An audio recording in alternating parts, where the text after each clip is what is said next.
Hello everyone, I'm Ben Dai from the Blizzard Cinematic team, and I'm the director for Legacy of the Void Intro Cinematics. For the behind the scene featurette, we're going to watch the cinematic, pause along the way, and talk about some of the work that goes into it. Some of the artists on the team, including myself, will hopefully give you an insight in some of the challenges we faced during the production. Let's check it out.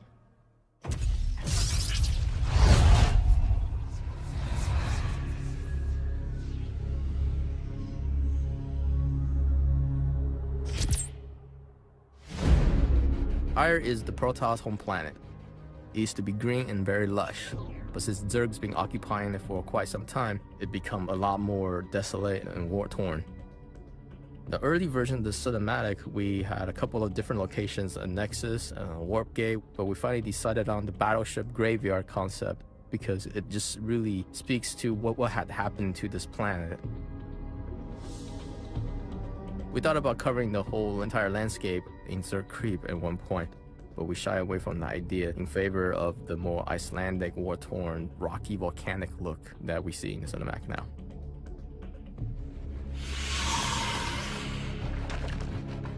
Our proud people became refugees. And yet, they could not shatter. Here's our cast of heroes. We have a probe, 3 zealots, and 2 templars.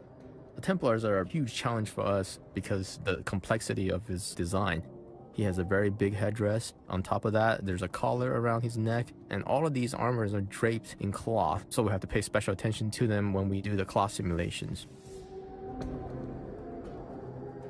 The zealot in the middle is the captain. I wrote a little bit of backstory for him. He's a little bit older than the rest of the team. He has a scar on his face from the previous battle. He's like a veteran. The zealot design goes all the way back to StarCraft 1. It's been updated since then to many iterations on the in-game model and also from our cinematics. He still had the dreads and obviously the side blades as well.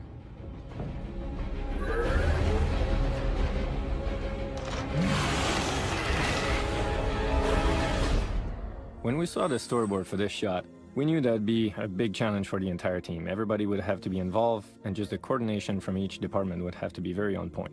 The idea of doing the shot in slow motion was from director Ben Dai, who wanted the audience to really grasp the color effects traveling from one ponytail to another. The main drawback with doing a shot in slow motion like this is that every single element will have to be calculated 4 times as much as a usual shot. Characters, environment, piece of debris, rocks, any sort of effects such as the side blades or the color effects traveling down the ponytail, every single element will have to be calculated 4 times as much as a regular shot.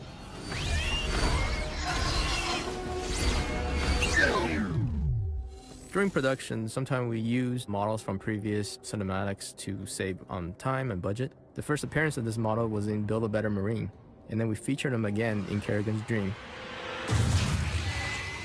In order to reuse this model for the Protoss cinematic, we remodel him to give him a little bit more pronounced muscles, and then we also had to retexture him again to fit in our new pipeline. For the initial concept of the probe, before we started modeling, we went through a lot of iterations.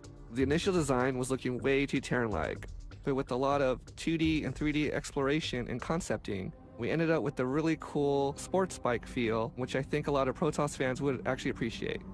Creating the 3D model was a fun challenge, especially with all the moving parts and the opportunity to noodle out some of the exposed mechanical detail inside.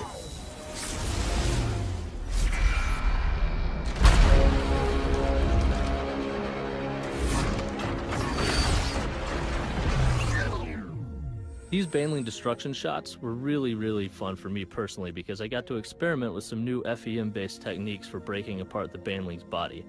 But obviously the bulk of the shot's impact comes from this nice goopy acid that I made using a flip simulation technique. Behind that, you can see that the Baneling is smashing into this cool procedurally generated shield that Sushi made, and that just really ties the shot together.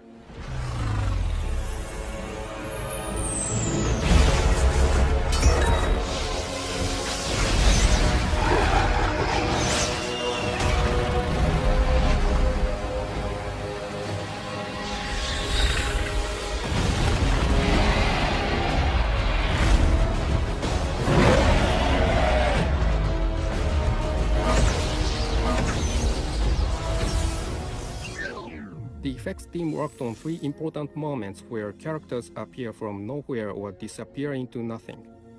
These were the Zealot warping, the Templars merging, and the Archon formation.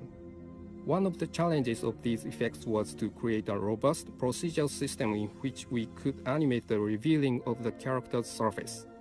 With this procedural system, we were able to iterate over many versions of the effects to address art direction. For this Templar merge effect, the director wanted to give it a painful feeling as the characters were eroded, torn apart, and sucked into a point in space. Using the procedural system, we iterated through many versions to achieve the best timing and speed for propagation of the Templar's erosion.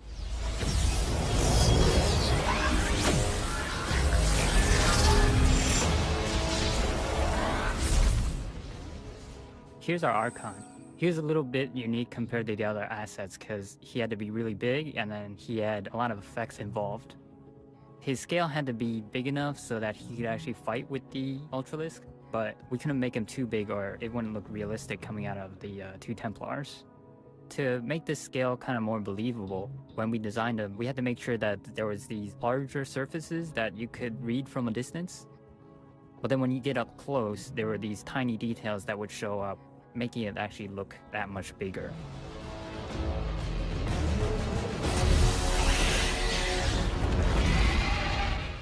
The ultimate showdown between Archon and the Ultralisk needs to feel really epic. We went through a lot of different versions of this fight. It evolved throughout the production from storyboards all the way to effects and lighting. Previs was really the key to help figure out how this fight goes down in 3D space.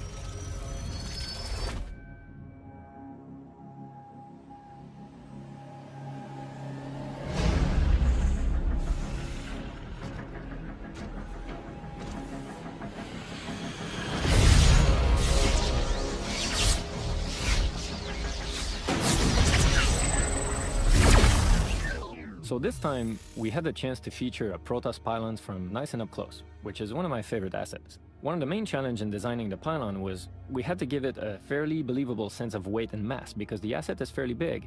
As a matter of fact, it was our 3rd largest asset in the show, right behind the Protoss carrier and the Archon. To give it a nice sense of wear and tear on its finish, a burnt metal look was developed and applied on top of the whole pylon. Today, we retake our homeworld. Personally, I'm a big fan of Protoss. I want to create a cinematic that reflects the playing style of this race. One of the most widely used strategy multiplayer games for Protoss is called Proxy Pylon. The idea is to create a pylon behind enemy lines. Once you build it, you can warp in all your units and take your enemy by surprise. That was the base inspiration for our cinematic. And with it, our legacy. I want to take this opportunity to thank everybody who worked on this project. I hope you enjoy watching this behind the scenes special, and I'll see you on BattleNet.